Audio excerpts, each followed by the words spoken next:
87.03 he will not do it. Gold medal आ गया है भारत को ट्रैक एंड फील्ड में पहली बार।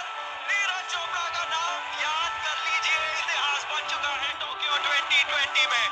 नमस्कार जी, मैं Neeraj Chopra, javelin thrower, Tokyo Olympic में गोल्ड जीता था। उससे पहले कॉमनवेल्थ गेम्स में गोल्ड था, एशियन गेम्स में गोल्ड था और उसी साल मैंने अर्जुन अवार्ड जीता था।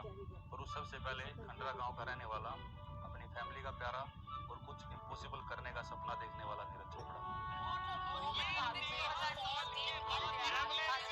भारत के स्वर्ण पदक अपने नाम कर लिया है। यकीन कर सकते हैं आप,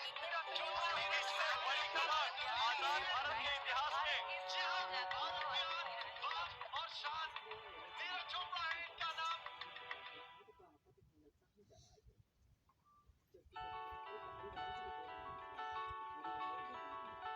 तो वैसे तो मतलब गांव में नॉर्मली था नहीं कुछ स्पोर्ट्स का माहौल, वैसे कुछ थोड़ा बहुत कभी क्रिकेट कभी वॉलीबॉल ऐसे खेल लेते थे। पर फर्स्ट टाइम ऐसे 2010 के एंड में ऐसे हुआ था कि मैं स्टेडियम में जाऊं और जो अंकल थे काफी सपोर्ट रहा उनका, सबसे छोटे चाचा जो, और बाकी फैमिली का भी काफी उस टाइम पे सपोर्ट था कि पूरे गांव से अलग मैं पहला लड़का था जो वहां पे जाना शुरू किया और बिल्कुल एक अलग फील्ड मैंने चुना। जब मैंने शुरू किया था ग्राउंड पे जाना तो मन में ये बात थी कि यार क्यों कर रहा हूँ मैं ये सब कुछ, किस लिए? अपना आराम से खा रहा था, यहीं पे खेल रहा था, सब कुछ ठीक था, क्योंकि उस टाइम पे पता ही नहीं था कि मैं कर क्यों रहा हूँ, टारगेट ही नहीं था कुछ आगे। हमारा तो माइंड सेट था कि इसको यार कुछ अलग जिंदगी देनी है, अपने वाली नहीं रखनी, लेकिन उसका माइंड सेट होने में टाइम लगा। जब तक उसको लगा कि यार अत्याचार हो रहा है, ज्यादा ही हो रहा है कुछ, यार वो मम्मी पापा को शिकायत करता, वो सुनते नहीं थे, कहते कि यार जो ये कर रहे हैं ना वही है भाई, हम नहीं तेरे लिए बोल सकते। ट्रेनिंग जब शुरू करते हैं खासकर कि पहले एक वीक या 10-15 दिन तो वो काफी मुश्किल होता है, क्योंकि जब पेन होता है हमको सुबह उठते हैं तो ऐसा मन करता है कि यार ना ही जाएं। तो शरारती धीरे शुरू से ही था। कभी भैंसों में गया तो किसी भैंस की पूंछ आपस में बांध दी, चारा काटने की मशीन थी उसमें कोई शरारत कर दी, तो ये तो एक बाल सुलभ कलाएं थी उसकी, वो हमेशा करता रहा और उस पे कई बार ज्यादा कर देता था तो उसकी पिटाई भी होती थी। तो वो काफी ऐसी ऐसी कुछ हरकतें होती थी, पर जब जब से मैंने ग्राउंड पे जाना शुरू किया तो ये सभी चीजें छूटती आ गई और फिर मैं अपनी जो ट्रेनिंग के लिए सीरियस होता गया। पहले तो ग्राउंड पे गया था तो सिर्फ मैं वही फिटनेस मेंटेन करने और पतला होने के लिए गया था। उस टाइम पे वहाँ पे जेवलिन थ्रो करते थे तो मैं हमेशा देखता था, बाकी स्पोर्ट्स भी थे लेकिन जेवलिन एक ऐसा स्पोर्ट था कि जो मुझे डेली मैं देखता था और मेरे दिल को छूता था कि यार ये मुझे भी करके देखना है कभी। चलते चलते मैंने इसको ध्यान से, मैंने एक दो राउंड मैं देखता रहा इसको, मैं भी वार्म करता रहा। फिर मैंने इसको पूछा कि तो मेरे को एक बार थ्रो करके दिखा दे। जब मैंने थ्रो करके दिखाया सभी को तो 40 मीटर के आसपास 15-20 दिन में वो कवर किया था। तो यानी इतनी दूर नहीं फेंक रहा था, लेकिन जो इसकी आर्म बहुत फ्लेक्सिबल थी, तो जेवलिन के लिए मस्ट नीड चीज है। और उसके बाद मुझे इंजरी हो गई थी।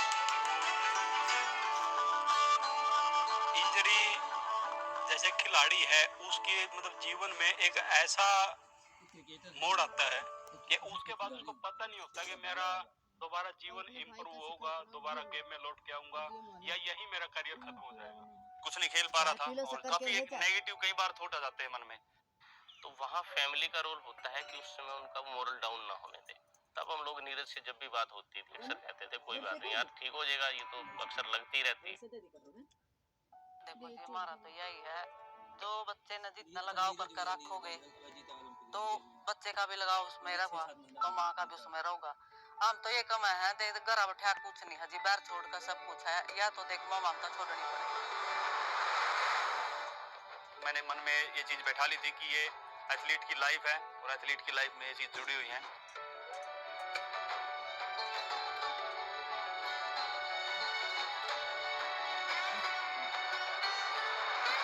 ये चीजें सेक्रीफाइस के बिना नहीं मिलती है। बड़ी चीज की कीमत के लिए बड़ी ही होती है, हमेशा आपको बड़ा ही सेक्रीफाइस करना पड़ेगा उसके लिए, और नीरज में वो ताकत है सेक्रीफाइस करने की, तो उसने समझा उस चीज को, तो आज हमारे लिए देखिए गोल्ड मेडल जीत के आया है। आगे खेला नीरज है, लेकिन पूरे परिवार ने पीछे टीम वर्क की तरह काम किया, दिन रात एक ही टारगेट बना लिया, भाई जो कुछ भी है सब कुछ एक बच्चे पे झोंक दो, और परमात्मा ने हमारी सुनी। अभी जो है हमारे सफर की ना शुरुआत है। हम तो यही चाहते हैं कि कम से कम भी 2 ओलंपिक तक और ये ऐसे ही रिपीट करके अपने को बेटर करें। जब ये टाइटल रिपीट होंगे ना, तब अपने कंट्री, अपने देश के लोगों को एहसास होगा कि यहाँ अपने देश में इतना टैलेंट है कि यहाँ इम्पॉसिबल कुछ भी नहीं। जो हमने कच्ची पक्की गलियां, मिट्टी, कंकर, पत्थर सब हटाए थे, सबको चुन चुन के रास्ता बनाया था, अब जो आने वाली हमारी पीढ़ी है उसको रास्ता बना बनाया मिला, उसको सिर्फ उस ट्रैक पे दौड़ना है। जब जब नीरज ने एक उपलब्धि हासिल की, तब तब हमारे गांव में बच्चों की ग्राउंड पे स्ट्रेंथ बढ़ती गई। आज टोक्यो ओलंपिक के बाद तो ऐसा लगता है कि हर घर से कोई ना कोई बच्चा ना ग्राउंड पे मिलता है। आज 1 मेडल आया है या ओलंपिक में 7 मेडल आए हैं, इसकी जगह आगे 10 आएंगे, फिर उसके आगे 20 आएंगे। फ्यूचर जनरेशन के लिए मेरा एक ही मैसेज है कि आपको किसी भी चीज़ में इंटरेस्ट है, उसमें चाहे स्पोर्ट्स है या स्टडी है, ई स्पोर्ट्स है या फिर डांसिंग है, सिंगिंग है, आप किसी भी फील्ड में जाओ, अपना मन से खुश होकर उसमें मेहनत करो और आपको ज़रूर उसमें सक्सेस मिलेगी।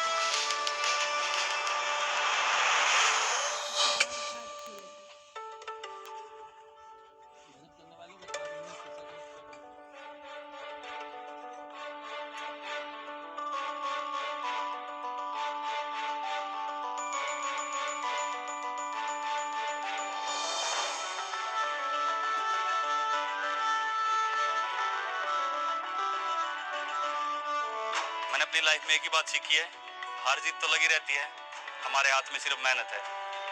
कोई इम्पॉसिबल चीज़ लगे तो उससे डर के दूर नहीं भागना है, उसकी तरफ जंप करना है।